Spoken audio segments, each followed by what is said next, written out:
Okay, so how long have you been teaching special needs kids? Since 1994, so that's what, almost 32 years. Yeah, awesome. Okay. And you've been just doing that class, you weren't teaching anything before? Cool. Okay. What made you choose the teaching profession and special needs children in particular? I chose teaching because I was always liked to do that, and I chose special ed for a couple different reasons. One, I've always enjoyed working with people with disabilities. But two, I got a big grant that pretty much put me through school, but I had to agree to work in special ed for 2 years for every year I got the grant. Okay. So. Oh, okay. So how have your ideas toward teaching changed with each passing year of experience, or have they? And can you recall any ideas about? It's kind of a weird question. Start with that one as well. How have your ideas kind of changed with each year of experience? Well, 30 years is a long time.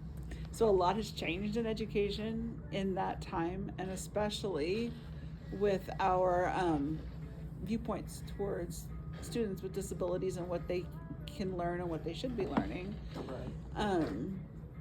When I first started teaching students with more significant disabilities, remember, how many coloring pages do you get a day? You get 2, and you've already used 1, so you sure you want to do that now? Yeah. And then where does your coloring page go when you're all done? In your art folder. Are you okay? Yeah. Okay.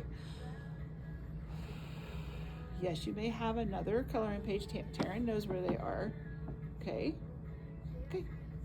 How about you go over there to that table, and you can pick out some crayons. Anyway, so technology has changed a lot. What we know about how people learn has changed a lot, and what we believe that people with disabilities are capable of doing has changed a lot, from just doing like how to take care of myself, maybe some basic cooking skills. Used to be really what kids in a classroom like mine would have only focused on those things. They would not have been taught how to read, write, or do math.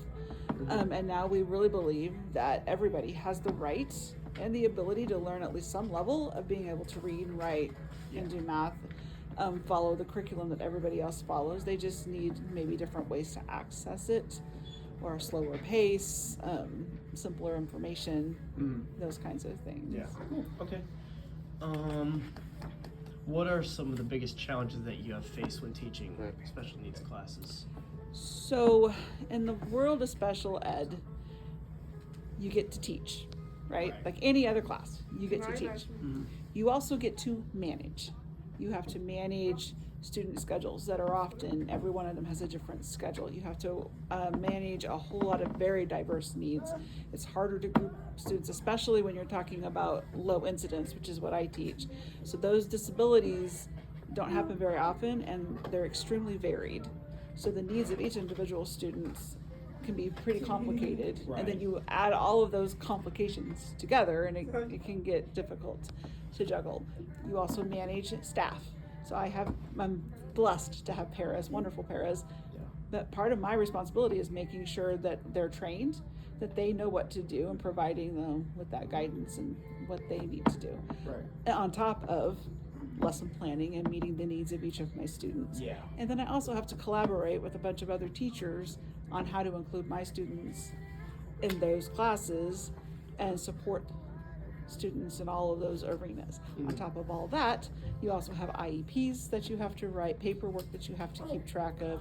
It's like constant things. This form is due, or this questionnaire needs to be done, or whatever. And then also just all of the overall planning, because I plan for things beyond just academics with the students I work with. We do community, we plan for what's happening next after high school. So there's a lot to juggle. Right. And not a lot of time. So when you're talking about challenges, it's finding the time to dedicate to doing all of that. It's like being a teacher and then having another teacher's job on top of that. Yeah. So then, on the contrary, what do you think the biggest rewards are? Oh my gosh, just seeing them succeed, seeing the students succeed and grow, be happy knowing that I was part of something that helped their lives be better. Yeah. Cool. Okay. what advice can you give me for teaching children with special needs in just the regular education classroom? So if you were going to support any student in a general education classroom, it's being open-minded and flexible, being willing to meet the student where they're at. Don't expect cookie cutters, because they're not. They are not little gingerbread men who all learn the same and work the same, perform the same. I'm sure you know that. You weren't exactly a gingerbread cookie yourself. Yeah. You have to just be willing to meet them where they are and support the needs. And that's hard. And that's hard when you're in a gen ed class and like if you're teaching high school and you've got 30 kids in that class and you've got 5 on an IEP and 4 on a 504 and some that just need some accommodations, and like, where do you start? Where do you end? How do you manage all that? That's not easy. Yeah, definitely. You said 404. What is 504 plan. 504? So you have kids who are just general education, no supports. You have kids who are general education, getting what are called general education interventions. So those are just things that are easy to do to support kids who might need a little bit of extra help. Okay. Right? And so it might be like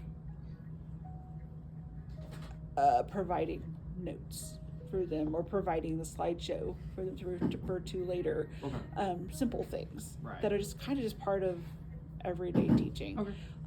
Then you have 504 plans. Those kids have an identified disability but don't require specialized instruction. Okay. So that they might need preferential seating, or maybe it's a student who needs read aloud because they have a vision impairment, but they can still access the curriculum otherwise. Maybe they need some extra time to do tests, Okay. or a separate place to do tests because they're easily distracted. So that's 504 plan. It's a legal document, but it is not a special education document. Okay. The difference between a 504 and an IEP is that with an IEP, it's a plan that includes specially designed instruction. So those students also have an identified disability or disabilities, but require instruction that's changed. Maybe their curriculum is modified, or they need a different way of presentation, or they need occupational or physical therapy or vision or hearing supports. You're providing things that you're not necessarily going to provide to other students in that class. Okay. Cool. What changes would you make to the educational system with regards to special needs children, if any? I would get rid of standardized testing, or at least the state testing. I would get rid of testing that isn't meaningful, doesn't meaningfully portray the growth of the student. So much of standardized testing, like kids, especially kids who are very slow learners or have more extensive needs, the growth that they have to show a change on that standardized testing is so tremendous, they're never going to get it. So as an adult, as a parent or a teacher working with those kids, they're always below the second percentile. I'd get rid of percentiles too, quite honestly. It's not very encouraging, and it doesn't show that they still grew like 500 points or whatever it was. I mean, it's tremendous. Right. And it also doesn't necessarily reflect the things that they are learning and can do. So that would, I think, the thing I would get rid of. Yeah, I think. And I don't think that's just for special ed kids. I think it's We for, learned that in the psychology class, the Sarah's, like it just like affects a certain group of people. Like it doesn't show. well, and if you're just looking, okay, so percentiles can be handy when you're like doing gross comparisons of groups, right? So these people are here and these people are here. But you look at an individual and putting them in a percentile, it doesn't help you much because it's a bell curve. So you could have a group that scores 90 to 100% on the test, right? They got 90 to 100% of the questions correct on the test, and 90 is going to be 0, and 100, going to on the bottom end of the curve, 0 percentile or first percentile, and 100 is going to be 100th percentile. But they pretty much had mastery on the material, so it's very deceiving, I guess. Yeah, I get it. And then last question: if you could choose another career field, would you, and what would it be? I've thought about that, because sometimes teaching gets hard. Man, the government comes at you with stuff, the public comes at you with stuff. So it's hard. It gets tiring. You're just exhausted from dealing with all of it. And I've thought, if I were to leave teaching, what would I do? And I can't think of anything I would rather Yeah. do. Yeah. So I like what I do. Yeah. So, All right. Well, that's it. Thank you. uh-huh.